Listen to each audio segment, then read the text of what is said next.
Luka Doncic makakalaban na ulit ang kanyang dating koponan na Dallas Mavericks. Pero itong unang pagkakataon na bibisita si Luka sa American Airlines Center sa home court ng Dallas bilang player na ng Lakers.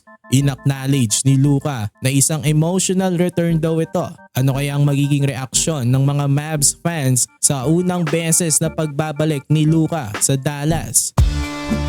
So Luka Doncic handa na makalaban ng kanyang dating team na Dallas Mavericks na nag-trade sa kanya sa Lakers. Ito nga ang unang pagkakataon na makakalaban ni Luka ang Dallas Mavericks sa American Airlines Center. First time rin makakalaban ni Anthony Davis ang kanya namang dating team na Lakers.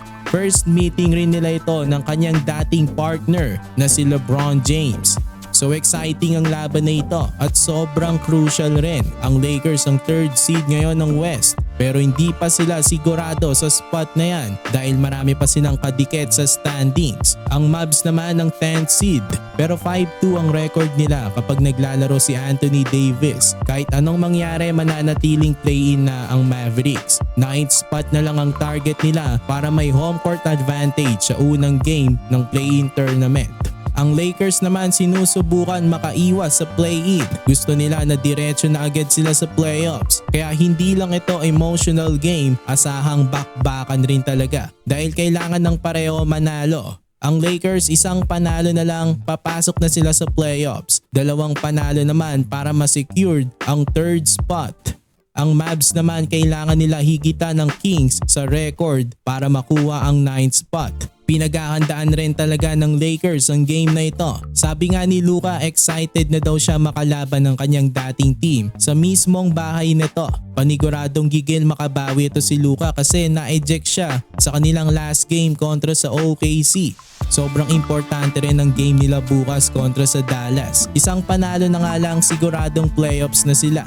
Pero bukod sa laban ng Lakers at Mavs, marami ring importante pang laban bukas. Nuggets makakalaban ng Kings.